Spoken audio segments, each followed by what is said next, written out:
In this video, we're going to cover a concept called depth of field. You'll see this written as DOF. First, we're going to understand what depth of field actually means, and then we're going to look at how it works, and then we're going to look at how to control it. So the first thing, let's see what it means. So let's say we have our camera here, and we've got our lens, and we have this area that the camera can see.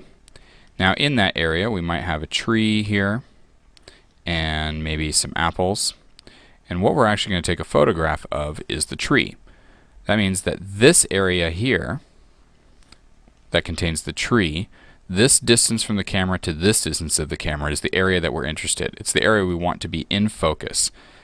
So this area is called the field. This is what we're taking a photograph of. What we're interested in is the depth of this field. So that's what we're looking at when we say depth of field, is the depth of the field. We want to know, how can we control it? Can we make this deeper, shallower? In other words, what if we wanted to make it a deeper depth of field, meaning we wanted to include the apples, or make it shallower, so maybe we only have part of the tree in focus and leave the rest of it out of focus. So let's take a look at what's happening here. We have our film or sensor, we have our lens, and we have our subject, which in this case is a tree, and this camera is focused on this tree. That means that light from the tree is going to hit the lens and get refocused back here onto the film. So that means that this point here on the tree is getting refocused perfectly back to this point on the film or sensor. It doesn't mean that this is the only point in focus on the tree. It just means that everything from this distance from the camera is in focus.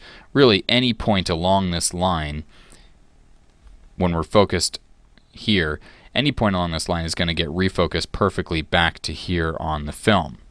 Now, we're just going to use one point here just for demonstration purposes, because it's easier to understand what's happening with one point than to try to do it with all of them.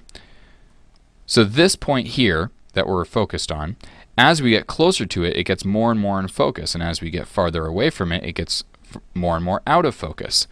So looking at what's happening here, as the light rays are spreading apart, it's getting more and more out of focus. Our eyes are a little bit forgiving, and they can spread apart a certain amount before we consider it to be out of focus. So there's kind of a limit here on either side where we consider, okay, that's too out of focus, this is too out of focus. And, you know, it's a little bit exaggerated for this diagram, but, you know, that's just what we're doing here. So this area here, as the light spreads apart, it's getting more and more out of focus. And that distance here from, say, here back to here, this is our depth of field. It's the area where, okay, now it starts to be in focus, and then it starts to go out of focus again. And again, because it's for any point along this line, this is really, you know, this whole area in here is what becomes in focus. Now we want to know, how can we control that? Well, if we want a wider depth of field, we need to make sure that this light is not spreading out too fast. If we want a shallower depth of field, we want to make sure the light spreads out fast enough so that by this point it's now too spread out, or by this point it's now too spread out for us to consider it in focus. So let's take a look closer in here and see what's actually happening, and then we'll understand how we can control it. So taking a closer look at our area of focus, we have this area here around the point that we're going to be focusing on here. Now, as the light spreads out, we have a limit here where things are still considered in focus. This is our depth of field here. This is the area that's in focus. Now, bear with me here. If you consider that this area that's in focus like toothpaste, if we were to squish these lines together, push them this way and this way, this way and this way, well, and then we end up with lines that look like this. Well, what happens to the toothpaste? It squeezes up the tube. Right? Now, this is the area that's in focus. And it makes sense because, the light is not spreading out quite so fast. So it's not going to get out of focus quite so fast, which means that a wider area is going to stay in focus. Same thing if we pull these lines closer together and we end up with lines like this. Now the light is spreading apart really fast. The toothpaste squeezes back up the tube, and now we end up with a much shorter depth of field, or much shallower depth of field. Here we end up with a wide depth of field. So what we really are wanting to focus on is how can we control how fast that light is spreading apart from this point we're focusing on. If we can make it spread apart slower, then we can get a wider depth of field. If we make it spread apart quickly, we get a shallower depth of field. So let's take a look at that. There's three main ways we're going to have control over this. So in the interest of time here, I've gone ahead and pre-drawn some things. These are the different types of depths of field we're going for. Our normal standard depth of field, nice wide depth of field, and our shallow, smaller depth of field. And then our basic example setup we've been using to show how this works. Now what we want to look at is what we can do to control our depth of field and achieve either this depth of field or this depth of field. So in this first example, we're going to leave our subject where it is, and what we're going to do is we're going to move the camera much farther away from our subject. We're going to move away from it. And as you can see what this does with the light, this now causes the light to spread apart much more slowly, and we end up with the toothpaste squeezing down the tube here, and we end up with a very wide depth of field. Now again, remember that when we're using these examples here, we're not saying that this is the only area in focus. We're saying that this area from this point forward all the way back to this point, just because we're dealing with this point here, but it could be any of these points along the line. So this depth of field is really, this whole area here. So as you can see, if we move the camera away from the subject, we're going to achieve a wider depth of field. Now in this example down here, we're going to move the camera very close to the subject, and we'll see what that does. We now end up with a very shallow depth of field because the light is spreading apart much more quickly, and we get our nice shallow depth of field. So again, if you want a wide depth of field, move away from your subject. If you want a shallow depth of field, move much closer to your subject. We're going to list this first method up here so we can keep track of these. And this is distance to subject. Okay, let's look at the next method here. So in this method, again, we're going to leave the subject where it is.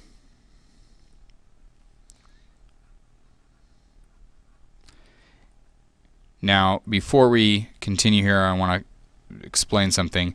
This distance from the lens to the film is called focal length. Now I'm going to do a whole separate video about focal length because it's really its own subject that could have its own explanation. But you should know that that's what this is called. The distance from the film to the center of the lens is the focal length.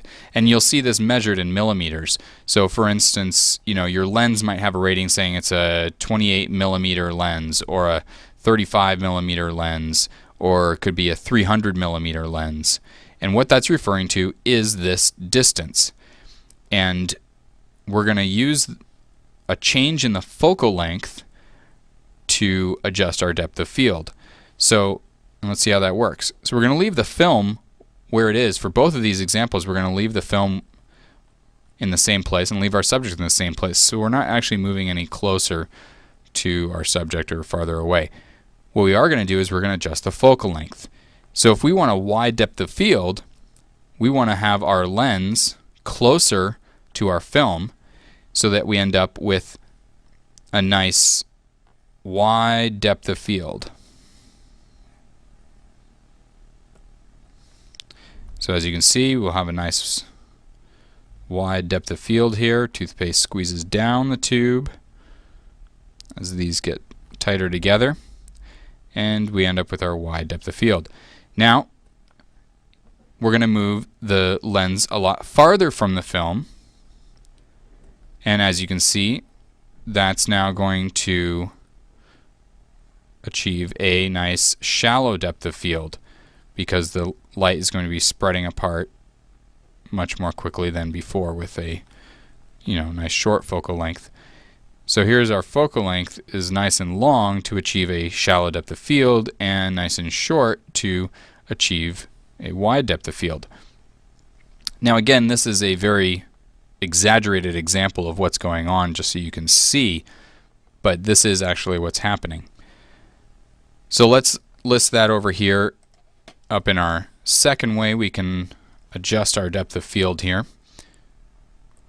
which is focal length.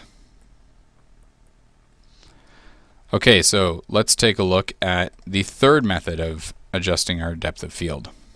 For this example, we're going to leave the subject where it is, and we're going to leave the film where it is, and we're going to leave the lens where it is. Okay, so if we're leaving all that the same, what is there to change? Well, this is talking about a subject that we haven't covered yet, which is something called the iris. The iris is a mechanism inside the camera that opens and closes a hole to let light through from the lens to hit the back of the camera. And so you might have this mechanism in here with a hole that can get bigger or smaller. The hole itself is called the aperture. The mechanism that creates that hole is called the iris. So here we have the iris at this size, and it lets the light through, and we get our depth of field.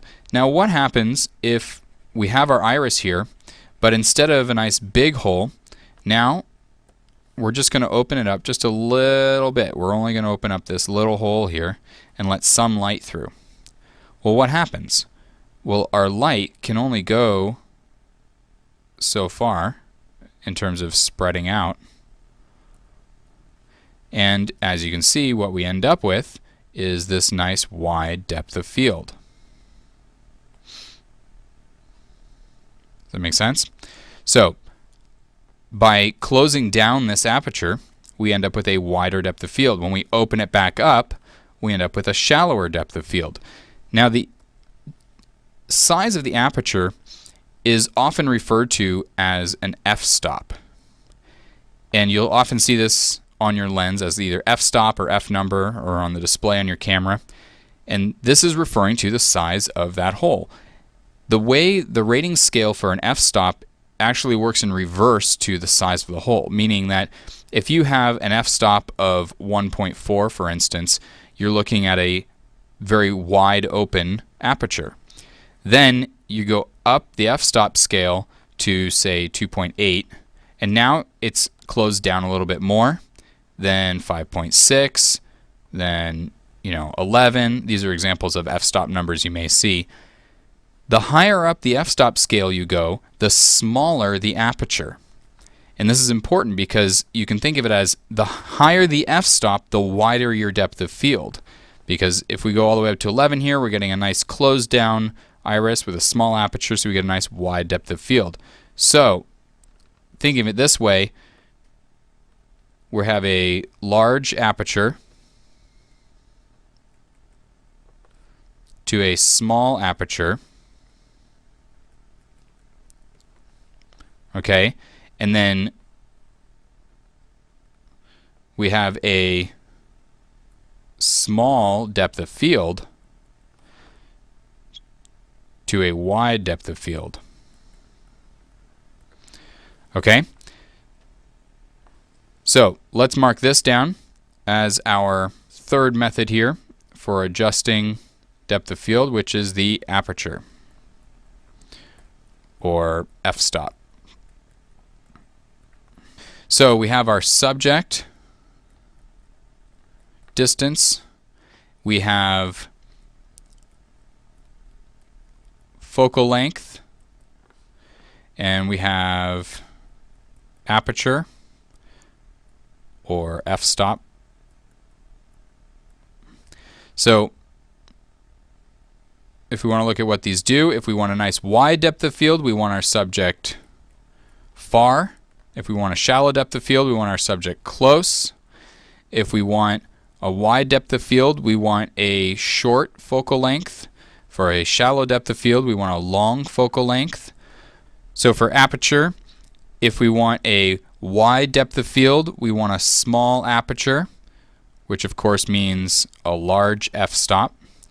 And if we want a shallow depth of field, we want a large aperture, which of course means a small f-stop.